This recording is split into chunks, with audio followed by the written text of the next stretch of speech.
You said you've been working out Monday through Wednesday? Monday, Wednesday, Friday mornings. Yeah. Uh-huh. Do you want me to flex and prove it? Welcome to Rework, a podcast by Basecamp about the better way to work and run your business. I'm your host, Sean Hildner. This week, we're discussing the essay in Rework the book titled Learning from Mistakes is Overrated, which pushes back against this idea that failure is somehow a necessary part of Silicon Valley entrepreneurship, and even considered a badge of honor. We'll also discuss what you can really learn from your mistakes versus what you can learn from your successes. And here, as always, to talk about these things are Basecamp co-founders and the authors of Rework. Jason Fried, welcome. Hey, Sean.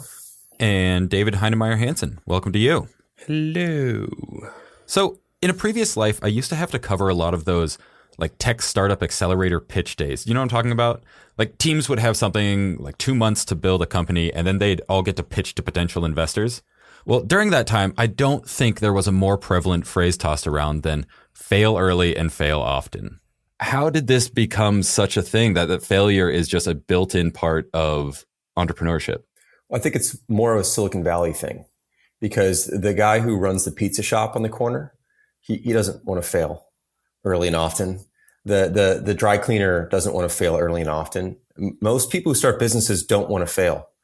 They got to make it work. It's like not even an option. They got to make it work. They got to figure out how to make it work. So this is more of a Silicon Valley thing where, you know, if you kind of fail, it's like, well, it doesn't matter because someone's willing to give you more money again to try another time. And in fact, it seems like in some cases, the more failures or whatever you have, like the better your resume, that you're willing to try new things and you've got a lot of ideas. And I think that it's celebrated to an unhealthy degree. Not that people aren't going to make mistakes and things aren't going to work, because most things don't. But in most cases, people need to make these things work. And, you know, they're putting their life savings at risk. And, you know, they're doing it for themselves and their family versus spending other people's money. I think it's a very different mindset. I think a lot of that comes from the fact that the Silicon Valley economics is so different.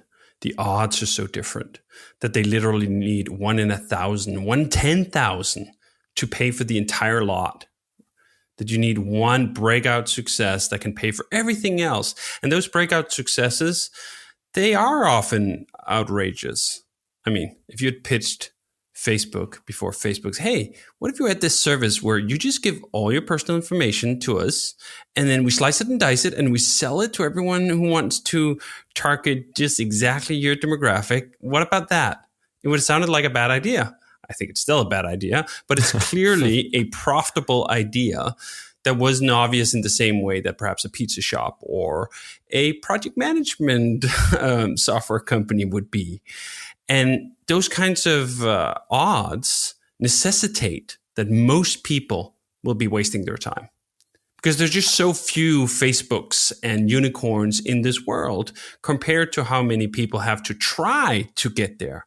So I think it's a very virtuous relationship with the celebration of failure in that community because they know that the odds are so long that most people will be wasting their time most of the time. So if we can make that seem normal and good and everything, then maybe people won't look like what have I been doing with the last 3, 4, 5 years of my life? Why did I bet that slice of my existence on this tiny blue dot on these ridiculous odds? Well, it's because failure is good. Okay, great. Let me try again. And I'm assuming this has not changed in the last 10 years since you wrote this essay.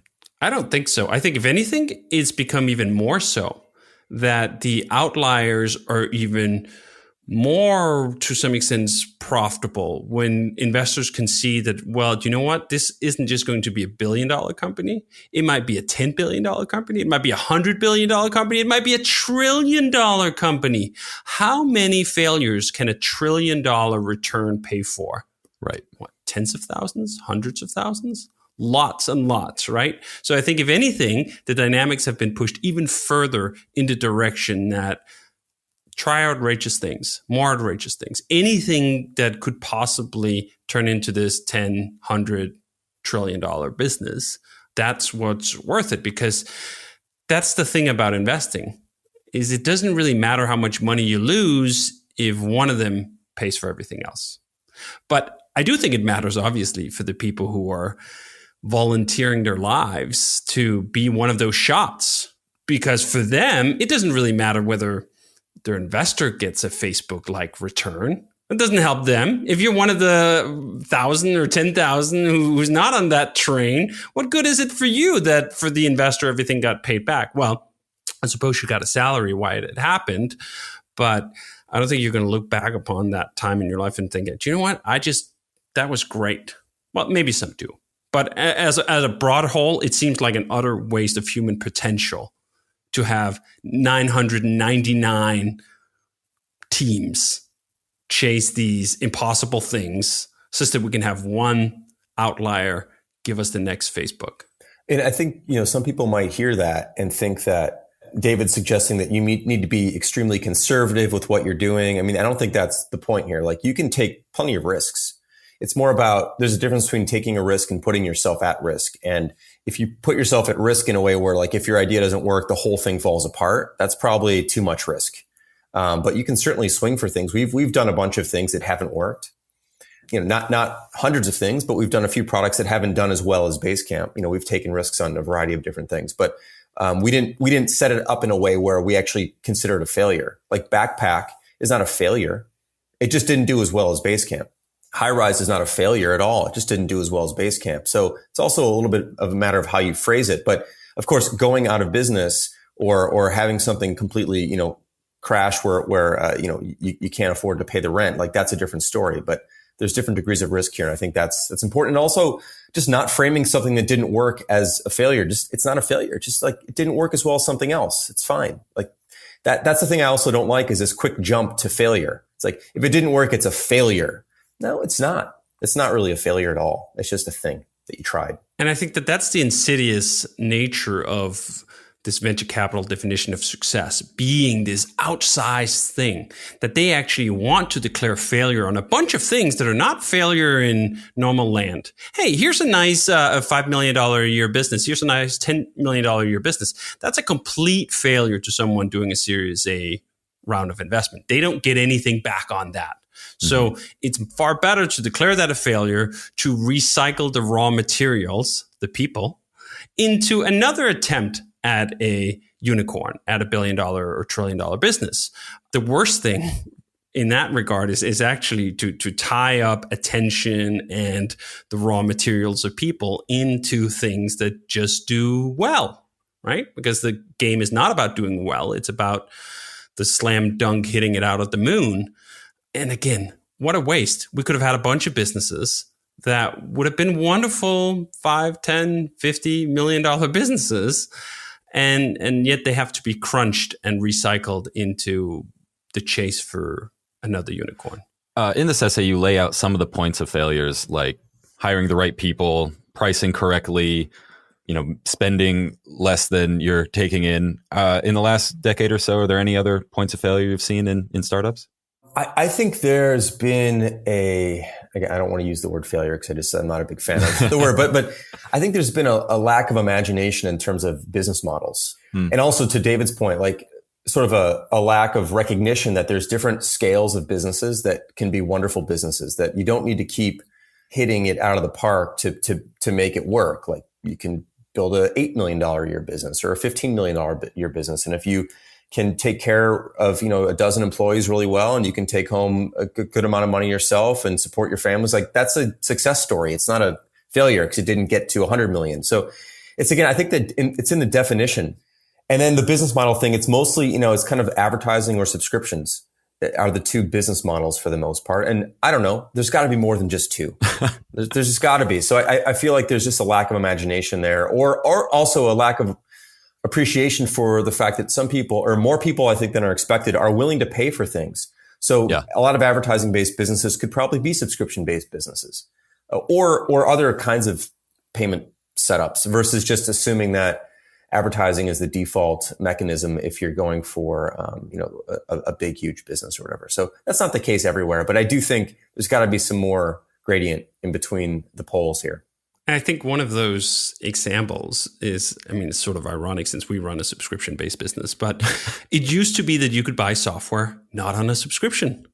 I mean, that's almost dying out as an idea, even that you could pay once and you can have a piece of software, and that was good enough and it did what it needed to do and it ran on your computer, not someone else's servers, such that that model worked. And I think it's dying out in part because, you know what? Subscription-based businesses are more profitable. So there's more gold there. But does that mean there couldn't be an entire other slice of it? Why can't we just buy one thing and pay for it once? And that can work at a certain scale. I remember on the Mac in the early days, it was very common that you had these small software shops, 2 people, 5 people, 8 people. They weren't hundreds and hundreds of people, although some of them were, right? Adobe, for example. Can you still buy an Adobe product for? I don't believe so. I think it's Creative Cloud only. Right. So it's only subscription. Which to me is such a good example. Again, I mean, maybe this sounds hypocritical since we're selling subscription-based businesses, but I really like Lightroom, right? And I use it about once a month, twice a month, maybe. I never really want any of the updates per se, right? I'm not looking for more features. I would like to just buy that piece of software and use it, right? Why does that have to be a piece of subscription software? And I think some of it is because these definitions of success have become so narrow that these small successes no longer count as such in the realm we're in right now. I think the other thing that's interesting is, as we say in the essay, the problem with learning from mistakes is that you might learn what not to do again, which if everyone took the same lessons away from all these software companies, the 999 that didn't work to one unicorn, wow, that would be a tragedy. I mean, hopefully some people are going to try those ideas again because those ideas are actually just fine. They're not fine for becoming a unicorn. Maybe they were not fine this year, but they'll be fine next year. I think this is one of the things we've seen with Hey. So Hey, I think if we had launched Hey 10 years ago, the same year we wrote Rework, Hey would have been a failure. We wouldn't have been ready. The market wouldn't have been ready. And if we had tried that and then taken that lesson away and gone like, well, you can't sell email. That's just not possible. Gmail has it. It's over. What a tragedy that would have been, because all we had to do was wait 10 years and we were ready. The market was ready. Boom. And I think there's a lot of things like that. In fact, you could argue that that was sort of the lesson we wrongly learned with Campfire. So Campfire was Slack before Slack, about a decade in advance. I think Slack came out in 15 or something, 14 or whatever. Campfire came out in 2005 and didn't really take off. It was fine. I mean, we made our money back, but it didn't become a slam dunk success, even though it was essentially the same thing. The world was just not ready to move to chat-based collaboration.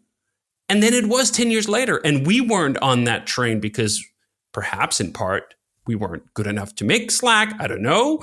Or perhaps we had seen like, you know what? This thing didn't take on for 10 years. Why would it take off now? Well, boom, it just did. Yeah. And there's so many things about that, about business, where you think you've learned something about the world. And it's kind of like that book, Half-Life of Facts, which things age quite quickly. And in some ways, you are at a disadvantage when you've been in business for 20 years like we have, because we've learned so many things. And I guarantee you that half of the things we've learned aren't so.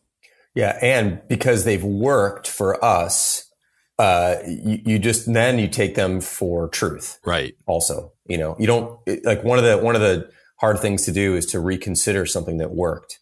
That's a really hard thing. It's easy to reconsider something that didn't work, but like to reconsider something that worked is challenging, really hard to do. And that's, I think, what happens when you're around for a long time. You have those opportunities, but they're really hard to change your mind about something that actually went well. Yeah. That's sort of the meat of this essay, right? It's not that you can't learn anything from your mistakes. I believe what you say is that you can learn more from your successes than you can from your failures, right? Yeah. The idea kind of is that, okay, so something didn't go right, and you analyze it, and you don't necessarily know what it was. You think you maybe know what it was, and maybe you're right, maybe you're wrong. But it's easy just to kind of, you got to write a story, you got to come up with something, so you kind of do it, and then you think that you took something from that. Now, what you don't know is what to do next. You know not to do that thing, right? Which is one of a billion things you could do.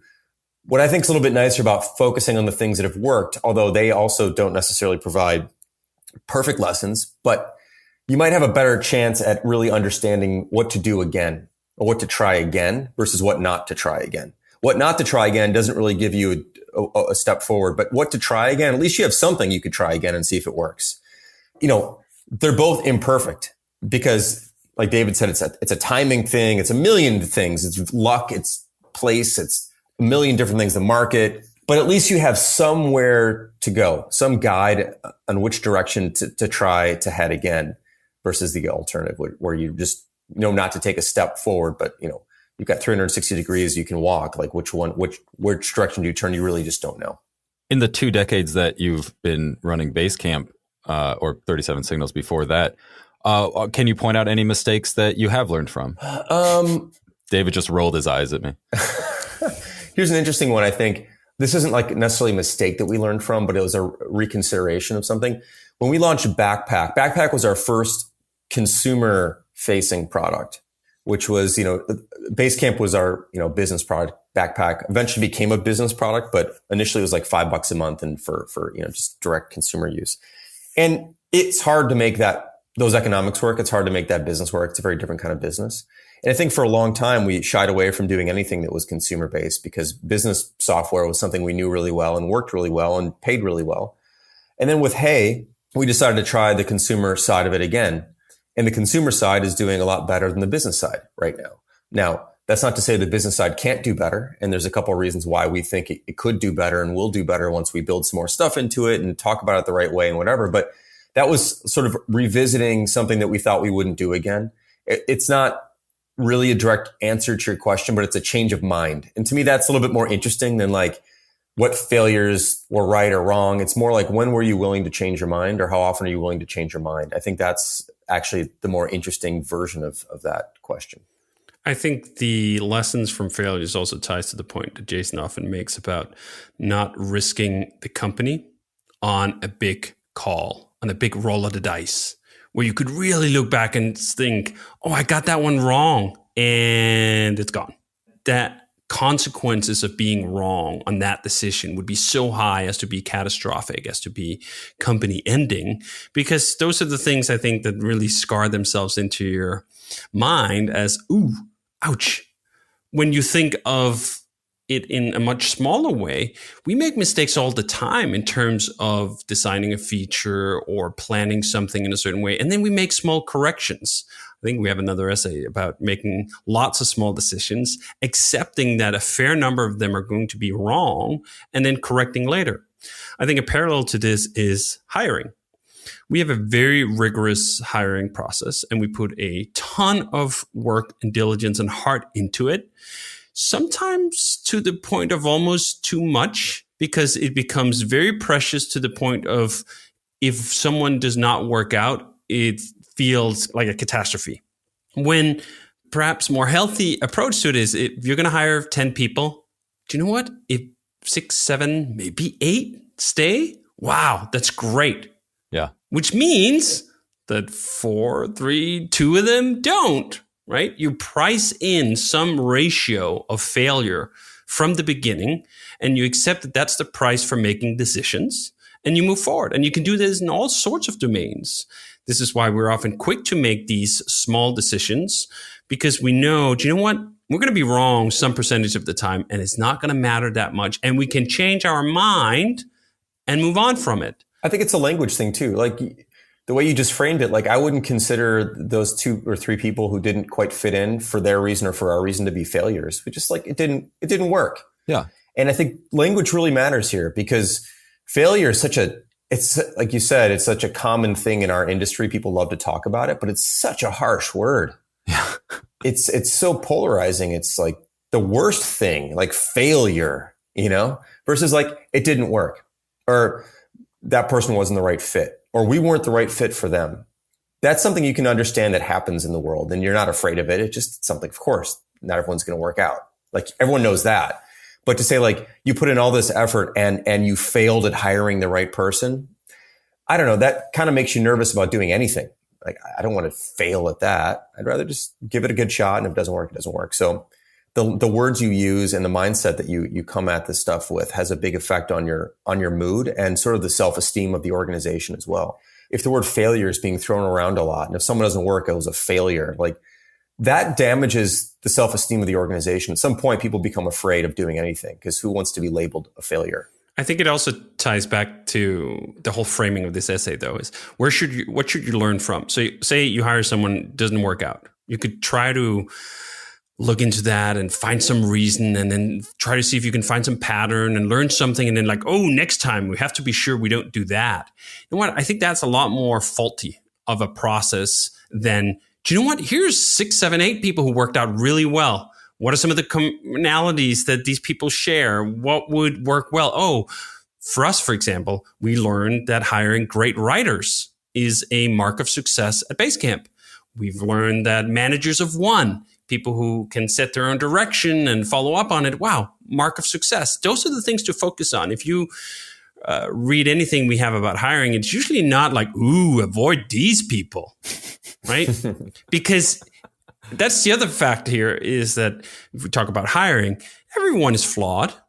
Like, we're not trying to minimize your flaws here. We're just trying to find, hey, do you know what? Are there some marks of success that you could do well here? I mean, that's putting it to a point. Of course, there's some flaws that are just terminal for the relationship.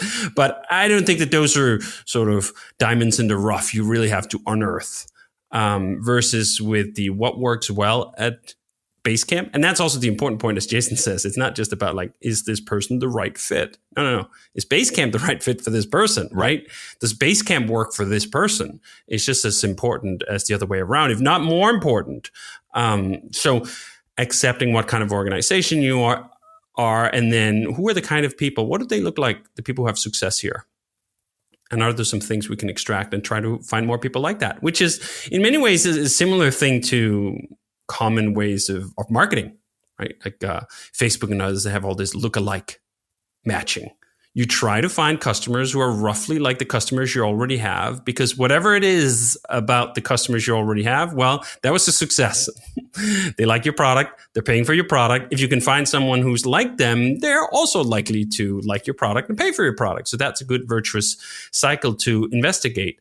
Hopefully in more productive ways than surveillance marketing, but just a general idea that figure out who are the customers this is really right for, who are the employees this is really right for, what are those right things, and then double down on that. Yeah.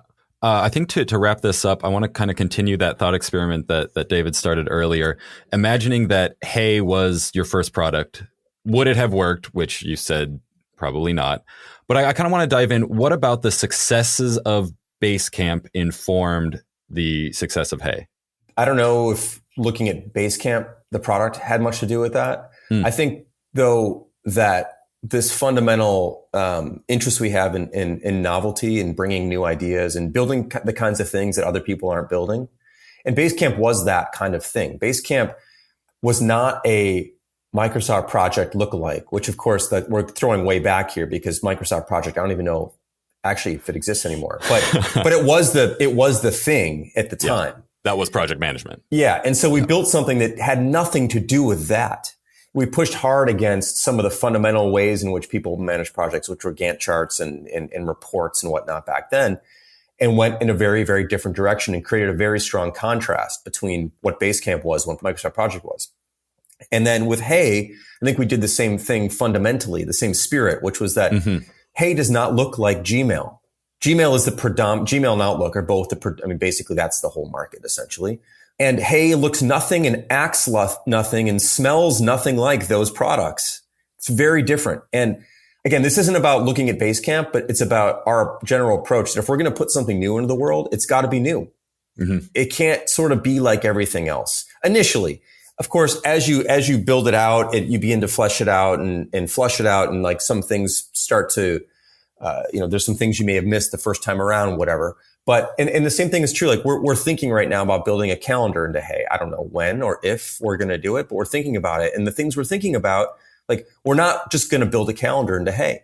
We're going to bring new ideas and novel approaches to a calendar. Because it's about time. And also the world doesn't need just yet another one that's sort of like the ones that are already here. So I think that's really the fundamental lesson. The things that we like to do or things that other people wouldn't do or haven't done, or we think the world's sort of missing a perspective and a point of view. I think that's also true about just our business in general, and that we have a different approach. We have an alternative approach. We're not VC backed. We're all the things we've talked about over the years. Like, we want to make sure that there's another way to do things, and that way is shared and voiced and demonstrated that it can work. So I think those are probably the lessons that we take, though they're not direct from product to product, but they're sort of more, I guess, spiritual or something, based on how we like to do work. I think in the same vein of a spiritual approach to it is having some confidence in your own vision for the product, that we don't design products by going out to ask a lot of people, what would you like? I mean, we currently have a lot of customers. You could totally go to those customers and say, what other kinds of software would you like us to build? What do you want in a calendar? Yeah, exactly. What do you want in a calendar? That would be a very natural thing that there's an entire industry of market research built up behind. And we don't do that. We build the V1 of what we want. That's it. After V1, you start listening more, but the V1 is very much what we want. And I think that there's a much greater likelihood that you will produce that sort of weird, different take if you are a little bit wearing blinders. You're not paying too much or too close attention to what everyone else is doing. You're not doing a serious deep dive competitive analysis, analyzing all the features that Gmail has and the percentage of users who use this, that, and the other thing. No, the V1 is what we want. And we look at what features do we absolutely need and what features would absolutely delight us. And then again, as this pattern matching, as we found, there's a lot of people who are just like us in terms of what they want out of products. They may not know it yet, but when we build something for ourselves, we find usually a ready market for it. That market is of varying sizes. Sometimes we've come up with things and they were just too early, like Campfire 2005. We were like, hey, this is a really important product to us. We're going to sell it. And we sold it at a modest success. And then 10 years later, the market was really ready for it. Sometimes that's thought products. We wrote remote, office not required, 2013. Thought, hey, market's right. No, it wasn't. If we had published that a year ago, we would have hit it bang on the wave, and we didn't. So it's not a foolproof method, but it is a method that is sort of batting to the successes that we've had and learn from that and trying to replicate those things. Fantastic. Well, I think that's a great place to end it. I do want to say before we leave, this episode, as well as all the other ones, are edited on Adobe Audition. So Adobe, we weren't trying to drag you. I love your service. And next week, we're going to be discussing the next chapter in Rework, which is called Planning is Guessing. So we'll have both of you back for that. Jason Fried, thank you. Thank you, Sean. And David Heinemeier Hansen, thank you. Thanks. Rework is a production of Basecamp. Our theme music is by Clipart. You can find all of our past episodes at rework.fm. We are on Twitter at Rework Podcast. If you would like to follow along with our little book club, crack open your copy of Rework and flip to the chapter Planning is Guessing. We'll be discussing that one next week.